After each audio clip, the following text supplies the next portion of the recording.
దివంగత నటి శ్రీదేవి ఆస్తుల వివాదం సంచలనం రేపుతోంది. చెంగల్పట్టు పరిధిలోని ఈస్ట్ కోస్ట్ రోడ్లో శ్రీదేవి కొనుగోలు చేసిన 4.7 ఎకరాల స్థలంపై ఆమె భర్త బోనీ కపూర్, కుమార్తెలు జాన్వీ, ఖుషీ కపూర్లు మద్రాస్ హైకోర్టుని ఆశ్రయించారు.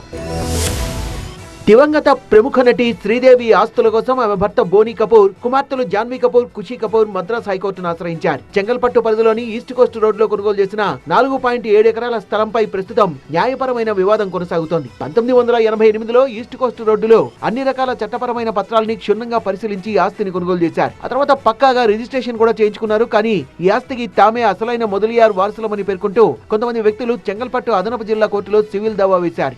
కింది కోర్టులో ఈ వివాదానికి పరిష్కారం లభించకపోవడంతో శ్రీదేవి భర్త బోనీ కపూర్, కుమార్తెలు జాన్వీ కపూర్, ఖుషీ కపూర్ నేరుగా మద్రాస్ హైకోర్టును ఆశ్రయించారు. తమ చట్టబద్ధమైన ఆస్తిపై కొంతమంది వేసిన ఈ దావాను పూర్తిగా కొట్టివేయాలని కోరుతూ వాళ్ళు జాయింట్ సివిల్ రివిజన్ పిటిషన్ దాఖలు చేశారు. ఈ వ్యవహారంపై విచారణ చేపట్టిన జస్టిస్ టీవీ తమిళ్ సెల్వి నేతృత్వంలోని హైకోర్టు ధర్మాసనం స్థానిక కోర్టులో జరుగుతోన్న న్యాయపరమైన చర్యలపై తాత్కాలిక స్టే విధించడంతో పాటు ఈ కేసు తదుపరి విచారణ ఈ నెల 26వ తేదీకి వాయిదా వేసింది. శ్రీదేవికి ముంబైతో పాటు తమిళనాడు కూడా ఆస్తులున్నాయి. శ్రీదేవి మరణం తర్వాత ఆమె ఆస్తులపై కోర్టు వివాదం చెలరేగడం సంచలనం రేపుతోంది.